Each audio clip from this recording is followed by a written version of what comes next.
Good evening, everyone. Thanks for joining us. I'm Carolyn Torrey, Managing Director at Aspen Words, and on behalf of our team, welcome to this Summer Words virtual panel on the business of being a writer. I know some are joining us for the first time tonight, so quickly, a bit about us. Aspen Words is a literary arts nonprofit based in Colorado. Our mission is to encourage writers, inspire readers, and connect people through stories. That mission is feeling more vital than ever right now, as many are feeling isolated and just aching for these opportunities to connect through stories and through literary community. So thanks to everyone for joining and being a part of that community with us. We also want to acknowledge the role that we must play right now in the racial reckoning that is happening across our country. We had a great panel last night that really pushed us to consider how we tell stories in the context of our own biases. And we look forward to continuing to provide a space and a platform for those important conversations through the lens of literature as we work towards a more just society. So thank you all for joining. I'll go over just a few quick housekeeping items before I introduce our panelists. So first, the chat feature, we'll use that to post links to the full panelist bios, and we'll also be posting articles or books that are mentioned during the conversation as best we can. You'll see right now a link to our virtual bookshelf on bookshop.org that has some books by some of tonight's panelists, as well as the other authors participating in the Summer Words virtual panels. A portion of proceeds from those book sales on bookshop.org do go towards our local indie Explore booksellers. The panelists will be in conversation for about 40 minutes, and then we'll open it up for audience questions. You can use the Q&A function in the toolbar at the bottom of your screen to submit questions anytime throughout the conversation, and we'll get to as many of them as we can at the end. There's no charge to enjoy these free Aspen Summer Words conversations. They are taking place instead of our usual ticketed events in Aspen, but we do need your support to continue to sustain literary arts programming like this. So if you're in a position to give, there is a donation link in the chat right now. I know many of you have already donated, and we are so grateful. Thank you. And now it's my pleasure to introduce our speakers. I'll keep it brief. As I mentioned, their bios are linked in the chat.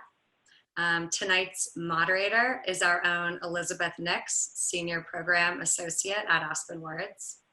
Our panelists are Jenna Blum, best-selling novelist and co-founder of A Mighty Blaze, which is an initiative to help quarantined authors, readers, and publishers launch and discover newly released books.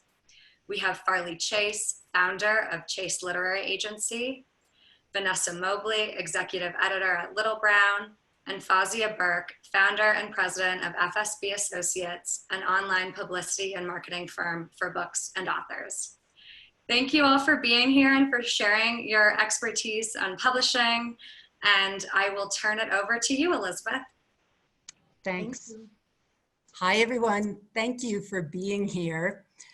We're going to try to cover a lot of ground tonight, and I'd like to set the stage for this conversation by asking the panelists to talk briefly about what inspired you to choose a career that involves working with writers or to become a writer yourself. And Fauzia, would you like to begin? And then maybe we can go to Jenna, Farley, and Vanessa.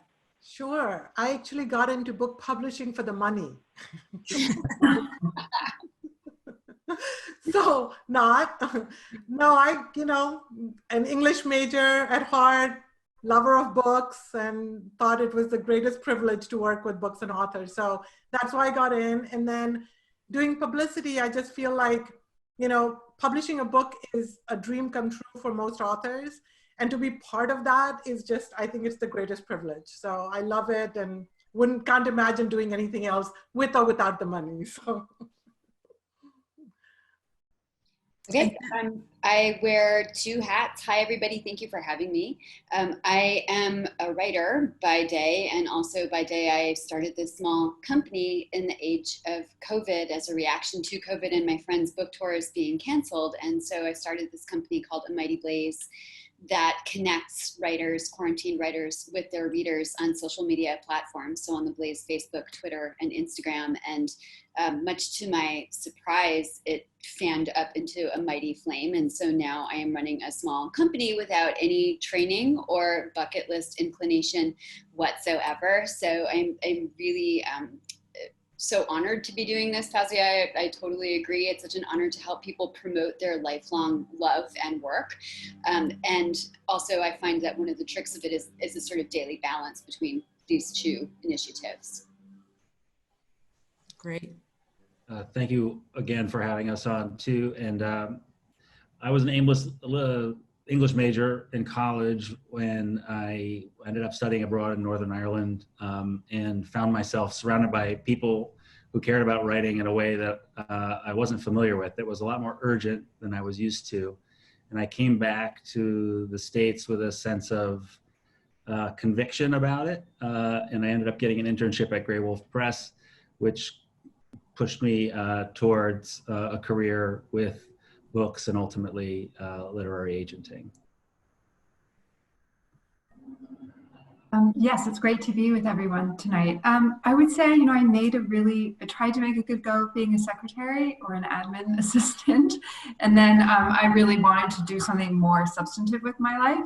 And I read that book, What Color is Your Parachute, which is a really wonderful book that helps guide. I was at the time in my late 20s, and they have this advice in the book, which is look at your hobbies. Look at what do you love to do, and then see if you can make that a career. And that's much like my fellow panelists. I loved to read, and so that's how I became an editor. Terrific. So this panel is called The Business of Being a Writer, and it's impossible to talk about that without touching down on two issues that are central to our society right now: the COVID-19 pandemic and the movement for racial justice. Let's start with COVID-19. Farley, as a literary agent, and Vanessa, as a book editor, you both have a front row view into how the publishing industry has been impacted by this global pandemic. Could each of you talk about one way that this has affected how you do your jobs? Maybe Vanessa, could you start? Yeah, of course. I think that one thing that the pandemic has shown all of us publishers is that we rely very much on the people who work in the printing facilities and in the warehouse and distribution centers that produce and house the books that we sell, not to mention the booksellers who sell the books themselves, whether they are working in a B&N or working in an independent bookstore. And the vulnerability of those individuals in different ways really came to the fore, I think, when COVID happened. I mean, the industry really slowed down considerably, because to maintain social distancing, which of course were rules in different states, had different regulations, but it was very difficult. I think that now the majority of B&N stores, I believe, are reopened and book selling is starting up again, and that is fantastic to see. There have been repercussions, of course, in the way that there was a point in April and May when, with delays, Amazon was essentially the one place that you could buy books. And that has an effect on the larger ecosystem of book publishing. So I think if I had to say if I had to sort of distill it, it's an understanding of the vulnerability of every person along the chain of people who make books. That includes our authors, of course, and includes all of us as employees. And I think, and I hope so much, it sounds Pollyannish, but I really do hope it makes us appreciate even more that books are a unique form of communication between human beings. And as a business, we really are very dependent on one another, both inside America and across the world. That's good. I'd say that one of the things that it hasn't changed is the way agents relate to their clients. We're always talking at any time of the day, pretty much. If I work on a proposal at home, it doesn't really matter if I work on it in the office. The biggest change is the sense of community has had to adapt, and we're really a social business, and we don't get to see each other the way we used to do. We don't get to talk the way we used to do, and it's been really hard, even though we all know that everyone's going through something similar, to feel like we're stuck in our respective silos. And so it can be lonely in a way that's unfamiliar, and it's been an adaptation to figure out how to communicate with editors and keep up with them, especially since you can't just call anyone anymore. You have to schedule an appointment to speak. It's almost feels hard to remember that you could just call someone and expect them to answer the phone. It's been an adjustment to communicate virtually. There's a small group of agents that we would regularly get lunch and catch up, and we've pivoted to inviting editors to conversations with us, which helps us keep our muscles loose, so to speak, and just gather intelligence and share stories about how COVID's affecting our different books and the processes and what it's going to look like. Publishing's we're selling next year right now. We're looking farther ahead than many people probably think. So we're trying to really read the tea leaves and figure out what it's going to mean for us going forward. And that's been a challenge, but it's been good to, the community feels re-ratified by how good it feels to reconnect with people on a day-to-day basis. Mm-hmm. And are you thinking differently about the types of projects that you're going to be taking on going forward, or? Yes and no. I mean, it's hard, like everything's changed, but I think there's a sense that nothing changes too. And let me try to clarify that. People will still need to read different kinds of stories, and there's just no way to really know how to put this exact moment into perspective yet. So as long as the supply chain stays in place, like Vanessa, I'm grateful to you for referring to it, our business can stay intact. And if our business can stay intact, we can continue to develop all manner of types of narratives.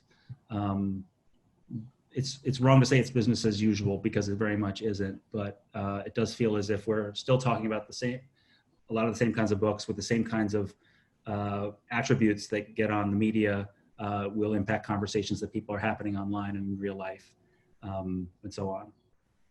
Great. Jenna, looking at the impact of the pandemic from a different angle, you co-founded A Mighty Blaze, which has become such a powerful, innovative force in the publishing world during a time when book tours came to a screeching halt. And I'm wondering if you could share a piece of advice for a debut author who's launching a book during this time. Thank you for that. Yes, and I should say I'm so gratified to have the chance to learn from my fellow panelists what the pandemic and sort of consistent, like ongoing crises look like from outside of, my living room where I sort of like write and also like run the Blaze. My advice for debut novelists is the same as I would give to all writers who are trying to launch a book right now. I know debuts have a special sort of angst about it, because for writers with a track record, you at least have an audience, like a social media audience or community who can help you loft your book out there. And debuts often work like their whole lives to get to this moment, to the pinnacle of this mountain, and then feel like their books have been lobbed off the other side into an abyss. That's actually not the case. The writer community is very supportive. I would encourage you to come to the Blaze, honestly. It's like the first thing I would think of. We actually have a feature that we start out every Tuesday is Pub Day, and every Tuesday we start out with Debut Spotlight. So we are spotlighting debut authors and lofting them throughout the day, signal amplifying on all the major social media channels, and working really hard to get debuts novels out there, also nonfiction as well.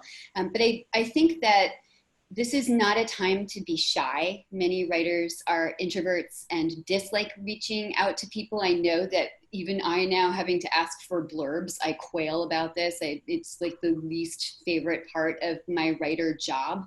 But it's a really good time to reach out to writers you admire online and say, hey, I have this debut coming out. It's about my horse. It's about my grandmother. It's about, you know, coming out. Like, can you please help me lift it into the air? Other writers are bound to be pretty receptive, I have found. So that's my advice. Reach out. Terrific. Fauzia, you have your own online publicity and marketing firm, and you've worked with a long list of authors. Can you give us a recent example of a new author who's done a good job of proactively marketing themselves in a creative way? Yeah, I was thinking about a particular person, but I thought the advice that I would give to authors would be a little bit more general, because every author does a little bit of something, and I was like, ooh, that's good for that one. And so overall, I would say, you know, what I think all of us in book publishing have been saying is, like, the authors need to really have their own network. They have to have their own platform, you know, their brand, whatever the term people want to use. But having a, you know, your website, your mailing list, your social media, building that up so you have a network that you can call upon, whether it's fans or, and I would really say that you start that network from a place of generosity. So don't start off with, hey, what can you do for me? You know, build that a favor bank, as it were, by doing things for other people, review books for other people, you know, tag them on posts and things like that. So when you do come out with your book, you're not coming out, as Jenna said, in the abyss. You're actually coming out in a supportive community who you've supported. You know, it doesn't work. I see so many authors who, you know, friend me on whichever social network, and as soon as I accept their request, the first thing they ask me for is a favor. And I'm like, I don't even know you. You know, so I think just kind of building that up so you're not coming out without that piece. I think that would be really important. The other thing is, I think another thing Jenna mentioned is asking people for orders is awful. All of us hate it. It gives us pit in our stomach. None of us like it. But what I found is that, and pre-orders are still, some people think it's important, some people think it doesn't. The timing is irrelevant depending on your publisher. But I would say that asking people to order your book is a really good way of starting that momentum. And the way you can feel less icky about it is offer a virtual event. You know, I have authors who teach meditation. Their books are about meditation. They're doing free meditation classes. You know, they're giving back. So it doesn't feel quite as like, do this for me just cause. You know, you actually like saying, listen, I want to do this, help me out. And I think just please goes a long way. Like, just please order my book goes a really long way. So just do that, those kinds of things. I found that authors who do giveaways on Goodreads, sometimes that can work really well, especially for fiction, because you can get orders. I mean, you can get reviews before the book comes out, and that kind of creates a little bit of buzz. Fiction community can be very tightly knit, so they talk to each other, and if they see a book is trending, that could help them. And then, you know, another thing is, one more thing Jenna said was just having these online events came out of nowhere for most people. You know, we've been setting up Zoom events and podcasts for like years now. So I feel like we were a little bit more organized with this is happening and, you know, how to do it. But be flexible and have a good setup so people can do, you're going to do it on, online events are not going anywhere. So Jenna, good time to get in, because I don't see any of us going back to not being able to have these kind of panels, you know? I think that's going to continue. So just be more alert to that. And I would say, of course, bias included, accepted here. But I think online publicity is a great way because people are online. They're making buying decisions online. They're spreading word of mouth online. That this is the place. If there was ever a time, I've had my company for 25 years, but I would say if ever there was a time that you cannot ignore being online, this is it. So those are the sort of different things that people have done in combination that I think really work for them. Terrific.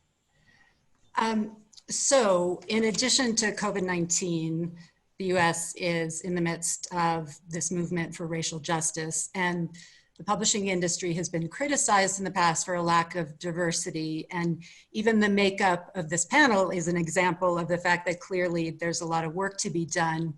I'm wondering if each of you could tell us one positive response from the publishing industry that you've seen, or one that you'd like to see. And anyone feel free to jump in. Well, I'll start. I'm on the board of the Trade Association of Literary Agents. It's called the AAR. And a year ago, we founded the Diversity, Equity, and Inclusion Committee. And they are, I can tell you, working very hard on ways to address the fact that there only something like 4% of literary agents identify as Black. That is perilously low and not representative of the books that we're representing into the world. And we're working really hard to do some interesting things, especially reimagining and redefining what an internship is in order to reach out to people who, I think I was 23 when I first heard what a literary agent was. There's a lot of people that could be one, would be fantastic at it, but they've never heard of it. And we want to make sure that people know that it's possible and desirable. And the committee is also working very hard on setting up a structure for retention among people of color in the agenting world who need mentorship. And these initiatives have been developing for some time and will be unveiled soon, but it feels like a very overdue remedy to an issue that's been evident all the more lately. I think the bestseller list is, the recent bestseller list was very exciting. You know, that I think was really good. I think I think it's called, the hashtag is blackout the bestseller list or something like that, blackout bestseller list, which is really encouraging that everybody is trying to buy books by Black authors. I think that's a really good thing. In my own company, you know, we did the whole donating and all of those kinds of things, but then I wanted to do something a little bit more tangible and something practical that we could do in our own capacity, which is, I think, what a lot of, when I've talked to other Black authors and agents, and they're looking for something tangible, right? Something that we can actually use our own position and privilege to sort of offer. And so I'm doing free consulting with Black authors. I'm on Juneteenth. We're going to actually, we raffled off 5 websites that we're going to offer to emerging Black authors. So authors that have 1 to 2 or maybe even no books yet. And we're raffling them off. They get it for free. We're hosting it for a year for free, just to give them a chance that, you know, they might not have otherwise. So we felt like we were doing something tangible there. And I'll be honest with you, I sent out the newsletter from our mailing list thinking we're doing all this good stuff and who could argue with this? And we actually got some emails that I was pretty surprised by. And, you know, this is everyone who follows me is in the book community. So I was just very surprised. I always think, I think we all do, that book publishing is just this, you know, collective of liberalism and all of that. But, you know, I lost like 30 people from my list, and it just surprised me because most of the people would be authors or other book people. So I think there's a lot of work. Farley is right. There's just a lot of work that I think we're not even aware of, the biases that are in book publishing. So, but I think we're all making, you know, we're finally all talking about it. We're all finally trying to do something. And as I say, you know, if our ancestors were not Black, not slaves, then we have privilege. You know, I'm a woman of color, but I still have privilege. So I think it's just kind of owning up to everything that we can all do collectively to address it, I think. Anybody else? Yeah, I will say that as an editor, you know, I feel like my job is to just publish the best authors. And that's the reason I have always published Black authors and people of color, and I always will. And, but I think as an industry, just to second what Farley and Fauzia said, so much work to be done. So much work to be done. I think, I mean, I'm like the newest one here, and as far as this goes, that I feel as though there's like a missing plug-in, I think, because in the 3.5 months we've been up and running online, we have talked, my team is like all white, you know, all white. We have like one Black author. We have like a couple of people of color, but, you know, usually we all look like Marsha Brady or like the male version of Marsha Brady. Like, we recognize it's a problem. And we recognized it before the murder of George Floyd put an inflection point on it and sent the country into a necessary convulsive re-examination. What we had found, and this is the hard work I think that is incumbent upon me as a professional, not, I mean, personally, I have a lot of work to do also, but I think professionally speaking, when we were reaching out to authors of color to say, hey, do you want to come on the Blaze? Do you want to be interviewed? Do you want to participate in this conversation? Can we feature your book? It is a little bit reminiscent of what Farley said, that I don't feel the opportunities are on the radar of people, of authors of color, as much as they are white authors who might have that more readily available plug-in. So I feel it's my job as a sort of captain of this small young ship to sort of sail it in the direction of people who wouldn't otherwise see it necessarily, and to say, hey, we're on the horizon, like, we're here to help you. And that's one way I feel that I might be able to reach out and help. Can I say one more thing, Elizabeth? Please. I think on Twitter, I don't know if you guys saw this, but there was a whole thread about how much people get paid, their advances, right? So there was this whole discussion about it. It was horrific to see in real time coming through, people getting, you know, absurd amounts for a debut, and some people with award-winning books getting hardly any money for it. And publishing is a business for sure. But I think that the implication of that I wanted to just say is that when there's a high advance, there is money to hire publicists, to do advertising. You know, authors have that support then built in. And so if they don't get the advance, the high advance, then they can't really hire publicists, and they can't do their own sort of, you know, work that I think so that starts off really a chain of events. The unfair advance is, I think, a really big thing, because it's not just that it's the unfair advance, it's that the unfair advance then leads to unfair maybe promotion, and then that leads to less sales, and then that leads to a, you know, a career where, oh, your last book didn't sell, so now we have to give you. So I think that we need to really address it from all the way from the top down, because it does make a really big impact who can afford even service like my services based on what advance they were given. Mm-hmm. Great. So shifting gears into some more nuts and bolts questions. Farley, I have two questions for you. First, I imagine many people in the audience tonight will be curious to hear, what's the most common way you find your clients? Sure. I did an analysis at one point to try to figure out where these wonderful people came from, and the most common way that they come is referral. I was surprised to learn that, because I spend so much of my time weeding through submissions, unsolicited submissions, of which I get probably 40 to 50 a day. And I spend a lot of time reaching out to people that I read about in the newspaper or hear about on the radio or so on. And the hit rate on those authors is much lower.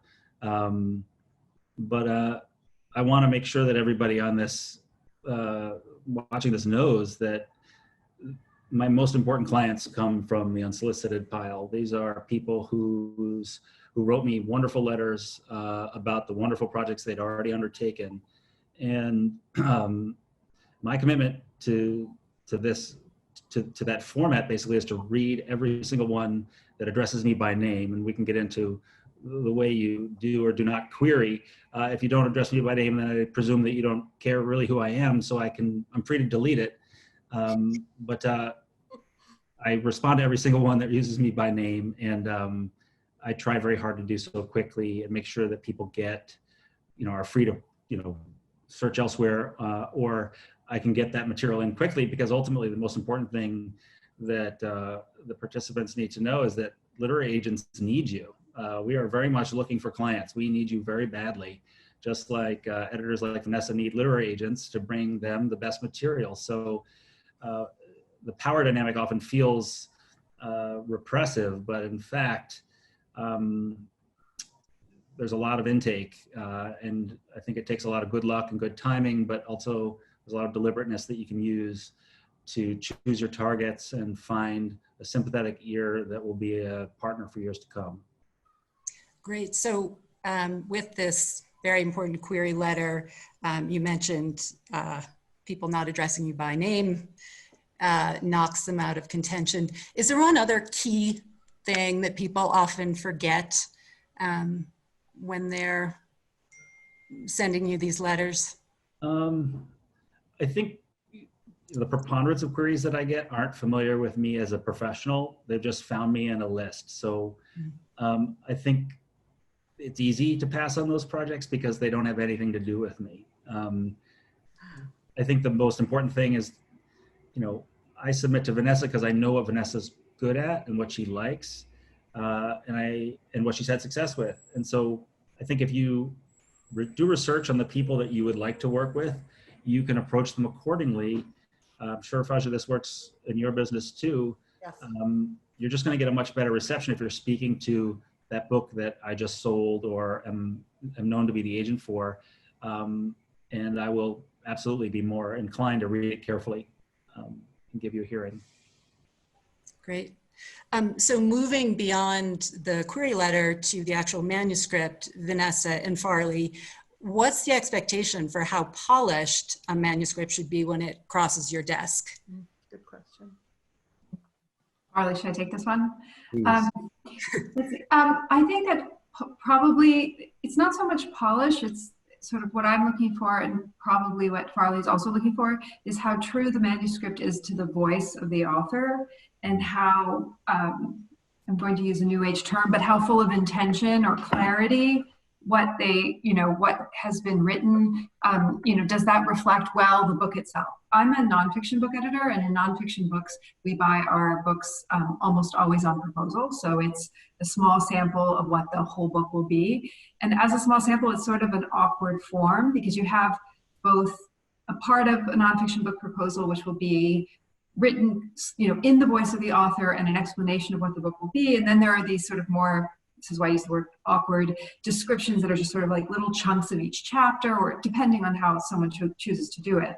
But there's a little bit, it's sort of more of a striptease of the idea, not the whole idea itself. So I think what I really look for as when I'm trying to decide if I think a book is really great, and that I want to share it with my colleagues with whom I make all the decisions about what we get to publish, I really want to see that it has this concentrated author's voice, and that I really can hear that voice and see that voice as being unique, full of insight and intelligence, and something that I really am, I can really vibe to, I guess. So it is less polished than authenticity, I guess. True, yeah. True. I'd echo that. And I also work on nonfiction primarily. And so I think the most important thing people need to know is that that proposal needs to be done before you query, because several times it's happened that the query sounds great, I'd love to see this. And they're like, oh, well, I'll be done in a couple weeks or months. And it's like, well, I'll be lucky to remember this exchange when it's ready. So I want to have that right away in case I can read it right away. And how polished should it be?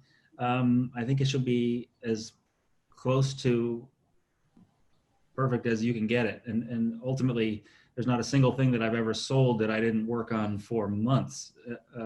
There's a lot that goes into things from my receipt to an engagement to the submission to publishers. And then there's a whole host of things that happen thereafter. So authors should understand that lots of things can and will evolve, but you want to be.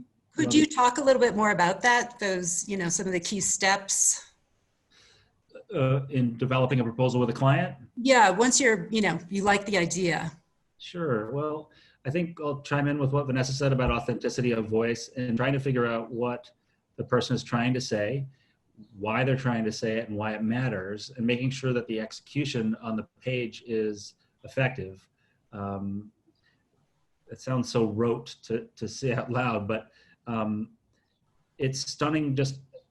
When we work on things, we tend to lose sight of them. And the second eye of the agent and then the editor is revelatory often about where it should start. And I pride myself in taking things on that feel proximate to something that it can be.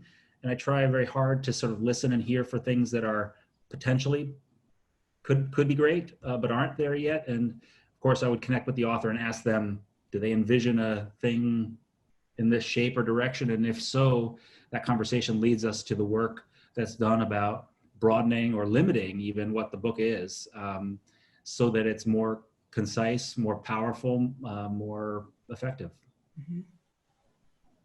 Great. Jenna, as a writer, when you're working on something, how do you know when it's ready to send along to your agent? My agent will pry it out of my cold, dead hands and stalk me mercilessly and say things. My agent is this fantastic French woman named Stephanie Abou, and she'll call me on my phone, and she knows that I'm sort of getting close to the end of a draft, and she'll say, Jenna, I know you are avoiding my phone call. I know you are screening, but I will keep calling until you hit send. And, she knows that we've worked together for almost 20 years now, and she knows that I'm a perfectionist, and I don't like to relinquish anything. I write fiction. So I don't like to relinquish anything until I feel that it's almost in final draft form before I send it to her. And then, as Farley mentioned, she will work on it with me to make sure it's in like sort of almost final draft form, and then it goes to my editor, and then more things happen. But I think when you're working with nonfiction, you have a little bit more wiggle room with the proposal, but with fiction, I think you have to have built the world so that your agent can walk into it and look around and say, okay, this is something that I can sell and I believe in and I can envision, and pitch it to editors. So I guess my answer is, I know a manuscript is almost done when I'm getting down to this very granular word level, and I'm lying awake at night thinking, on page 131, should that be gaze or stare? Gaze or stare? Gaze or stare? And then I just think, hit send. Like, you're good. Great.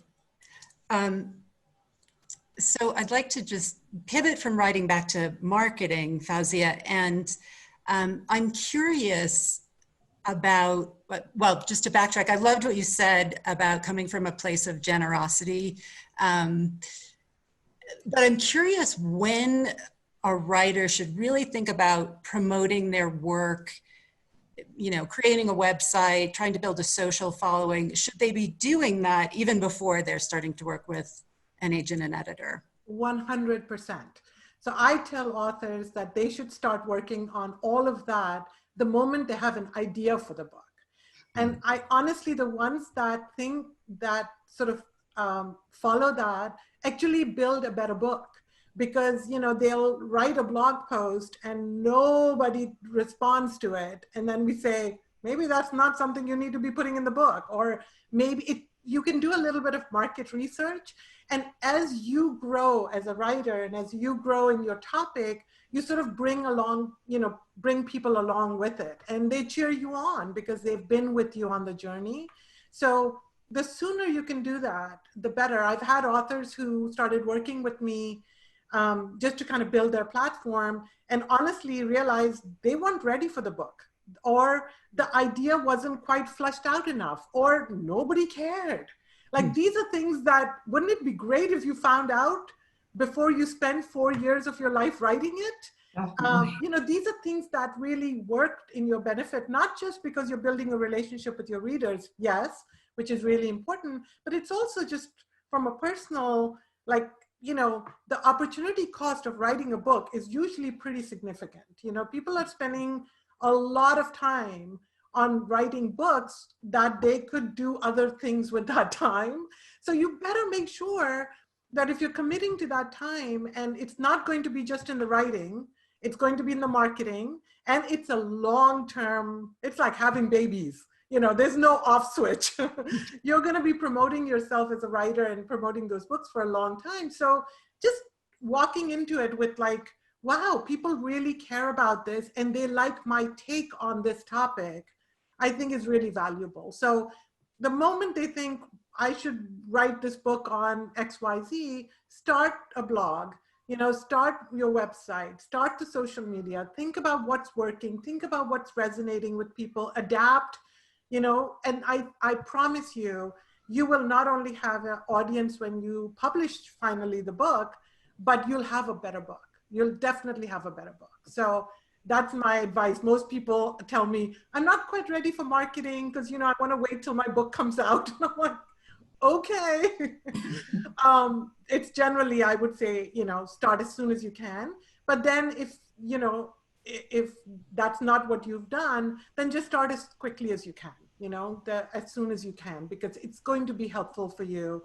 Building your own network is going to be so valuable. People talk about social media a lot and the value of it. And I hear about it all the time about how people are launching books on Instagram, and they are, and it's great. But in my opinion, the single biggest asset an author has is their mailing list. And the mailing list does not grow overnight. Boy, does that take time. So the longer you have to build that mailing list, the more successful you're going to be. So, and a lot of times the mailing list is built through either people signing up on your website, and they'll only do that if you've given them something of value, where they've read a blog or they've seen a video and they say, oh, I want to know more about this person. Or you're doing events where people hear your name and they sign up at that moment or something like that. So all of that takes time, so I think that's what I would say, because you can buy Instagram followers. I know people who've done it. You can buy Facebook followers, you can buy Twitter followers. You cannot buy people on your email list, which is why it's valuable. And people have given you permission to show up in their inbox. That's pretty amazing. So I would say that's really the thing that authors should focus on, and it takes time. Great. Jenna, anything you would add to that?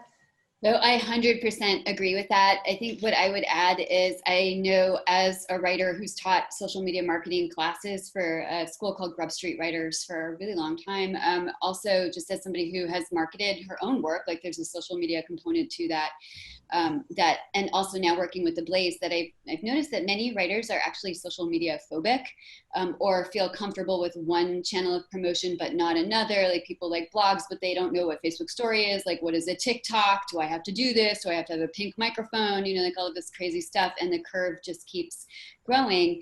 I do encourage writers to become conversant with social media. I think what Fauzia said is so 1000% right. Like as soon as you have an idea, just going online to whatever channel you are most comfortable with and scheduling consistent time. Like think of this as your business. If you don't promote your book, like you are the stage parent for your book. You don't love book, ain't nobody gonna promote it as assiduously as you are. Even you, Fauzia, like it's true, right? I mean, you have to be out there shaking your tail feathers for your book. So I would say schedule on your to-do list and on your calendar time when you will consistently do whatever it is feels comfortable to you as the writer to do on social. And the website is also the first thing you should develop. It's really easy to have a website. Think of it as a restaurant.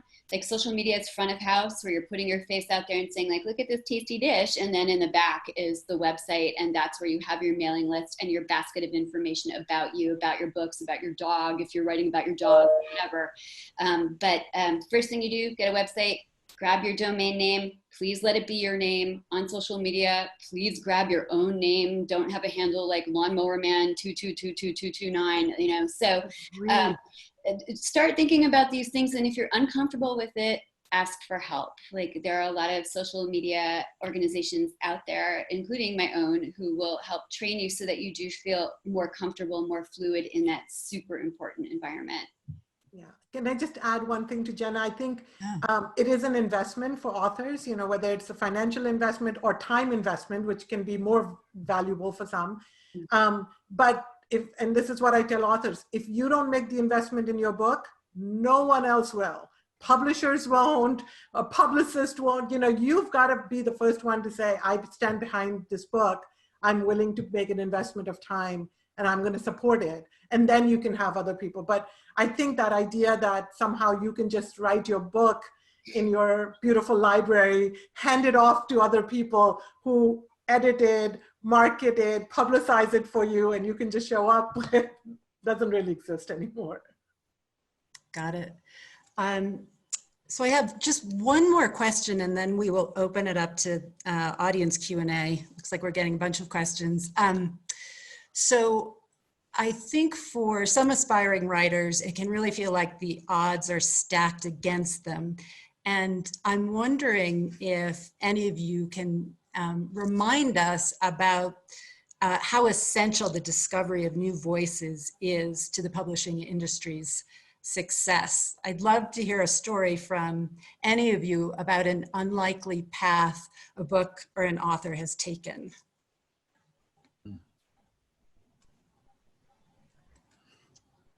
Vanessa, anybody you've worked with that you discovered? Yes, I was just thinking when Farley was saying about reaching out to authors.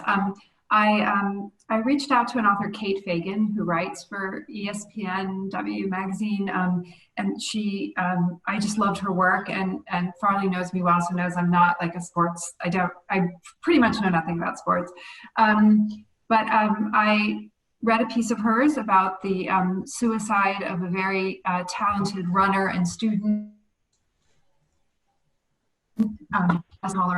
And I really, Kate's voice, and I should also say to what Fauzia was saying, Jenna was saying, I think as an editor, I also look to see how authors use social media too, just in terms of their personality, what they're interested in. That also is a factor, I think, in the way I understand who someone is. And certainly with Kate, all of that was there. And I told her that I thought she should write a book about Maddie's life. And Kate did, and it was a bestseller. And now Kate's writing another book for me, which I'm really grateful for and excited about. And I think that's an example, Farley was saying, just I'm always, as a book editor, I'm always reading, and it's not just the New York Times and the New Yorker. I'm online looking for, new voices, looking to learn things I don't know. I think, to go back to something that you asked, Elizabeth, about Black Lives Matter, where the country is right now, I think one of the things that we can all do, whether we are people of color or not, is just decolonize our minds, like go seek out new information, perspectives that are not your own. Personally, I find that when I read fiction, that's the most effective way to do that. But just go out, seek it out, find it, learn from it, enjoy it, because that's the way you build a new world, in your imagination first. And I think that's a big part too of finding, we want very much to find new voices. Terrific. Okay, I think we will, we have a bunch of questions from people in the audience, so I will turn to those. Farley, here is one for you. How do you see the economic fallout from the pandemic affecting prospects of new writers and the receptiveness of agents and editors to new writers? What advice would you give to somebody who already has a book ready to send to agents in this climate? The first part of the question is a pressing one for everybody in the business. And I think the thing I'm most interested in not happening is bookstores closing in volume, in particular Barnes & Noble. There's the only positive in the retail sector, well, there's two positives that I can think of. There's bookshop.org, which launched early in the year, which I think you guys have talked about in other panels. Has democratized online ordering of physical books in a way that we couldn't have imagined a year ago. So independent booksellers are getting revenue that they wouldn't have otherwise been able to get, and that's enabled them to stay afloat. And we need them very badly to stay in business because they are such a critical part of how we merchandise. Their word of mouth possibilities from independent booksellers are one of the most powerful muscles in our business. I understand at least Target has done very well with books during the pandemic because they've been open and the books that they had were snapped up, and suddenly books are a priority for this massive retailer, and to have any addition to places that people can buy books is a huge relief. But I would say, what can an aspiring author think about when it comes to macroeconomic issues of the business? I don't know how that can affect your approach. I think you have to presume that the business is going to be intact, just like I am. I think you have to move now. If it's ready, now is the time. I don't think if you wait, what are you waiting for? There's no telling what the next crisis is. It could get worse. It could get better. We don't know. But I think there's no time like the present if you feel like your material is ready, and know that the work you did will be how you're judged, less an economic indicator. Great. Another question, in what ways is the MFA workshop environment a helpful or unhelpful preparation for the publishing and editing world? Anybody want to jump in on that one? I don't work on much fiction, so I don't have much light to shed, I'm afraid. Okay, let's move on. This one is for Vanessa or Farley. How would you suggest converting a social media presence and celebrity following into writing opportunities? I might, I wonder what Fauzia thinks, but just looking at analytically at what the posts that you are producing that receive the most feedback, what do people really respond to? What do they want to know? I mean, it has to be, of course, what you also want to write about, but I think that might be one way to think about it. What do you think, Farley? I'm out of step with this one. I'm just not interested usually in those things. I want to know what the person wants to write about and what they want to say. So I think, Vanessa, your advice is right. Like, well, what are you getting feedback about? But a book is Fauzia, you called it like having a child. It's like getting married too. You have to live with this thing for a long time. So you really want to know you want to do it. Because if you don't know you want to do it, then how the hell am I supposed to know if you should do it?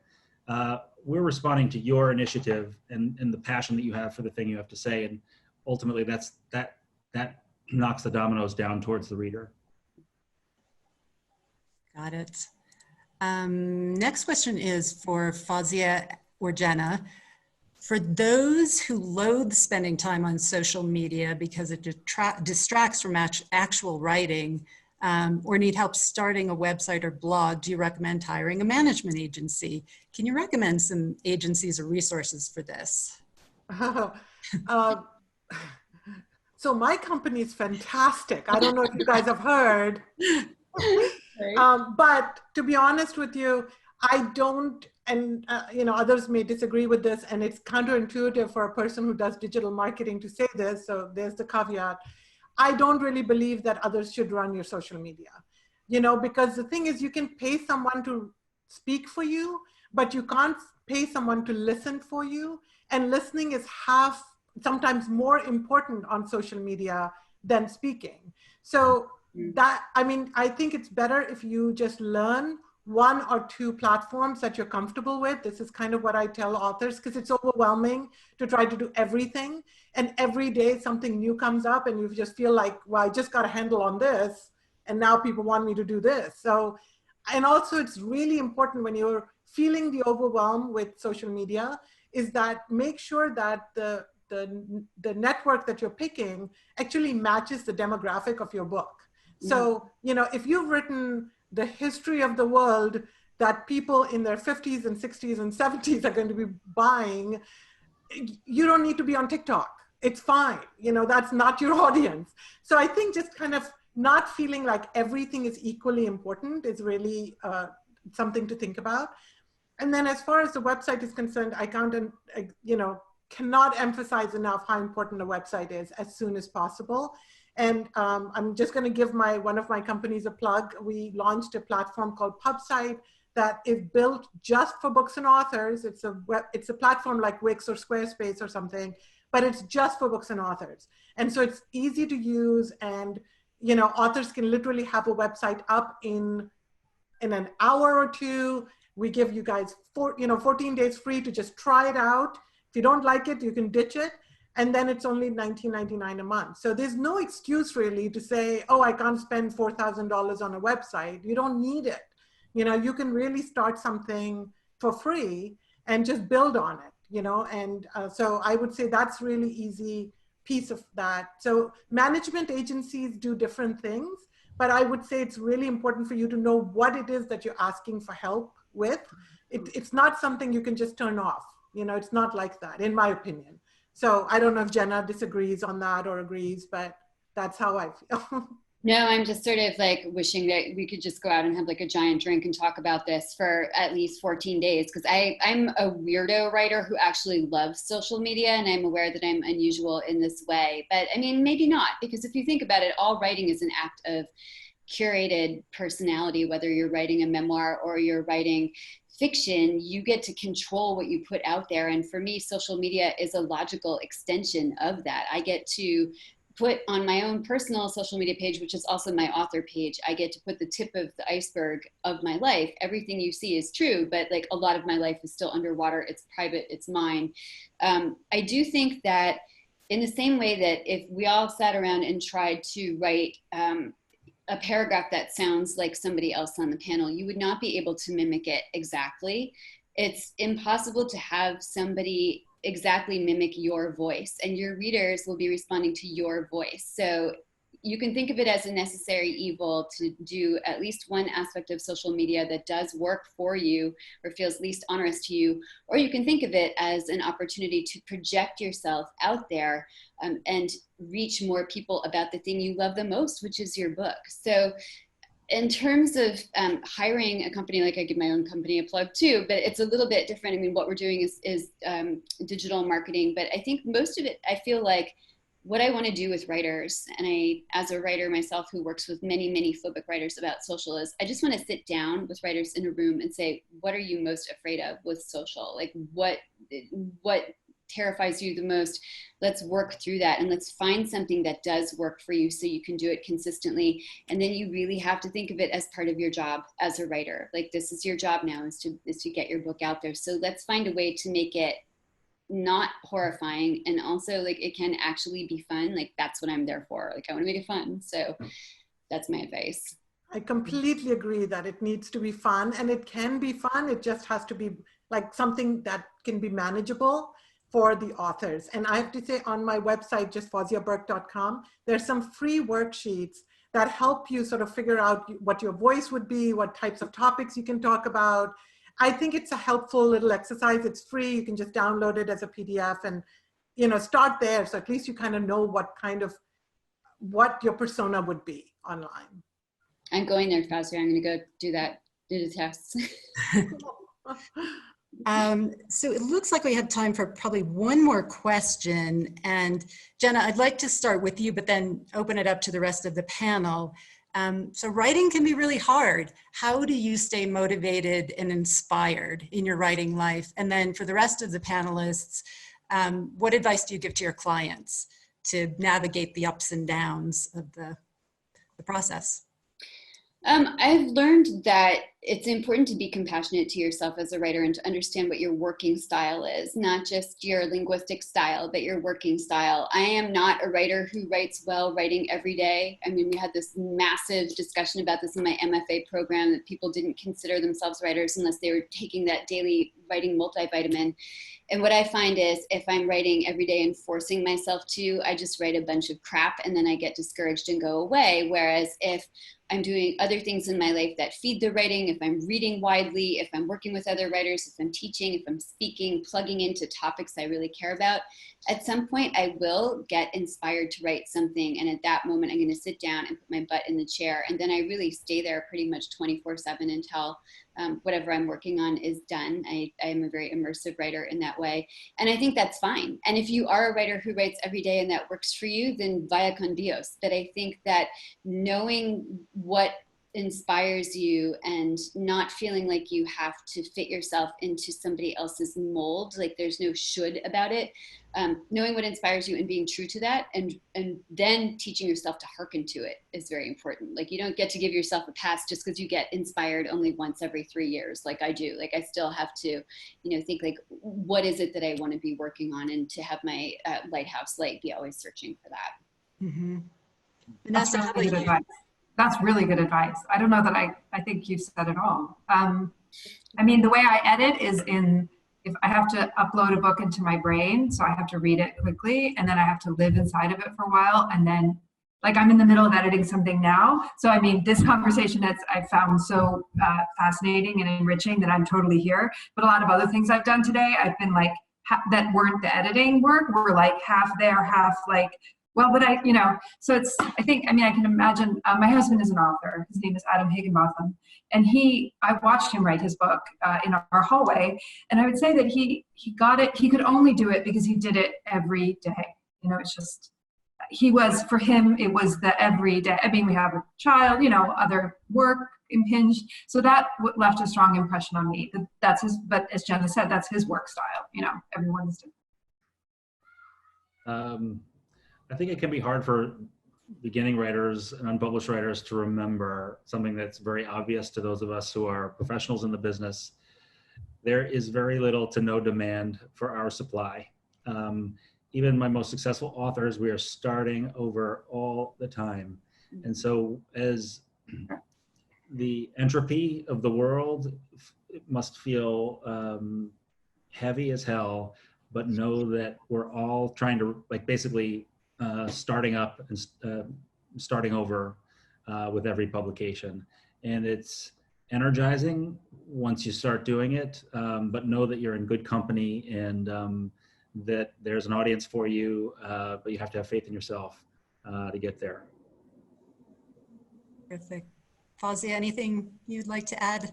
Well, I usually get the books when they're baked already, so I don't see the hardship it went through. I get the hardship of the marketing when people are sort of like, I've done my book, that was the hard part, and then I have to tell them there's marketing ahead. So I don't, but I would say one thing that a lot of my authors find really helpful is having their writing groups, sort of like a team of people, not necessarily even people who assess the writing, just having a group of people where you can vent and feel like, you can go to when you're feeling down or feeling uninspired or something. I think having a sort of your own little tribe of other authors who are also struggling, I think keeps people motivated, at least from what I've been told. Having written one book, I can say, I don't think I will ever write again because it's a lot of work, and I commend everyone who really sits down and does the hard work. It is such a hard job, but it's so amazing. And for all the authors out there, thank you for doing the hard work because we need your books. So keep writing. Yeah. And that's a perfect note to end on. I want to thank each of you so much. This has been such an interesting conversation. And thank you to the audience for being here. We've posted a link to the rest of the Summer Words panels in the chat, and registration remains open. And we invite you to join us for more great conversations tomorrow and Monday. Thanks, everyone. Have a great night. Thank you very much. Nice to meet you. Bye, guys. Thank you. Bye. Bye. Thank you. Thank you.